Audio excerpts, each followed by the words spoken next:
Twitter's censorship endangers national security. DHS acting secretary chastises Twitter CEO over recent incident. Unjustified and disturbing, Wolf said of recent Twitter account suspension of US Border Chief Mark Morgan. Written by Mimi Nguyen Lee on October 31, 2020. Acting Secretary of the Department of Homeland Security, DHS, Chad Wolf, called Twitter CEO Jack Dorsey to commit to never again censoring content on its platform after the big tech giant temporarily suspended the account of Acting Customs and Border Protection Commissioner Mark Morgan. Twitter suspended Morgan's account on October 28 after he posted updates about the US-Mexico border wall. The company reinstated the account 20 hours later on October 29. In a letter addressed to Dorsey on Friday, Wolf said that Twitter's recent action was disturbing and called the company's censorship a national security threat. As the Department of Homeland Security and other federal agencies continue to rely on Twitter to share important information with the US public, your censorship poses a threat to our security, he wrote. The Twitter post of concern posted by Morgan on October 28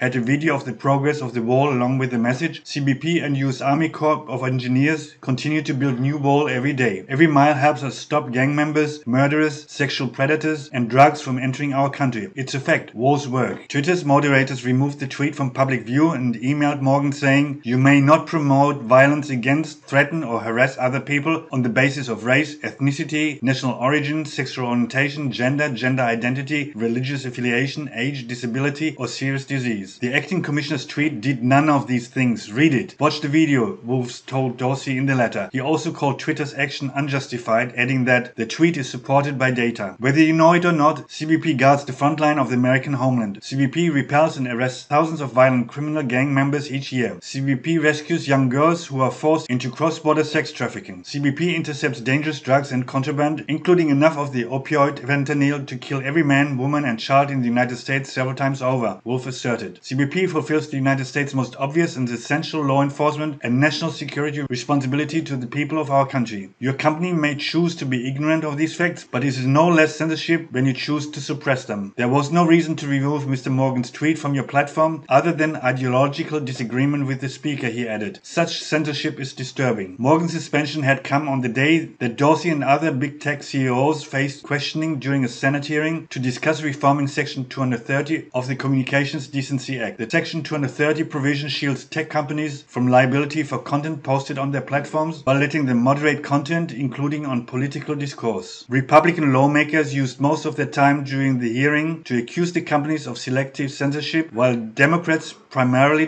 focused on insufficient action against misinformation that interferes with the election. Both Wolf and Morgan traveled to the border in Texas on the following day, October 29, to announce the nearly 400 miles of border wall system built under the Trump administration. Wolf said that the border system has reduced narcotic smuggling in the Rio Grande Valley sector in Texas by 26%. He also said that in Yuma, Arizona, illegal entries in the areas with the border wall system decreased by 87% in fiscal year 2020 compared to fiscal year 2019. In Tucson, Arizona, the wall system was an aid for border agents, with drug seizures down 25% from fiscal year 2019 to fiscal year 2020, Wolf said. In the letter to Dorsey, Wolf wrote that Twitter's censorship was intentional, not accidental. He recounted that the CBP reached out to Twitter's Office of Government Affairs and also appealed Twitter's censorship decision, but the office ignored the CBP and Twitter denied the appeal. Only after CBP reached out to Twitter's Office of Government Affairs a second time and went public with the censorship, then finally Twitter admitted its bad judgment and unlocked the account, Wolf wrote. "I call on you to commit to never again censoring content on your platform and obstructing Americans' unalienable rights to communicate with each other and with the government and its officials, including the thousands of law enforcement officers at the DHS who work vigilantly and diligently to protect your safety every day," he wrote. Prior to his account being reinstated, Morgan told the Epoch Times that his suspension is unbelievable.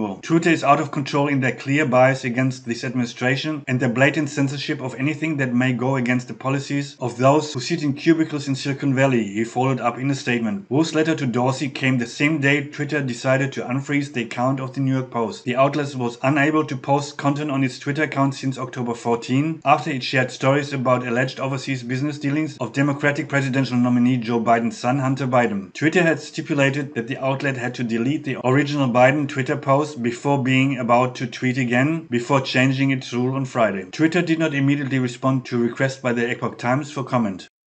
If you like my content, please subscribe, watch, like, comment and share, both on my main and my backup channel. I cannot rely on YouTube to recommend my videos to other people, if you know what I mean. And of course, join our Facebook group. The link is in the description. We have a strict zero tolerance, shoot at first sight policy towards trolls and shills.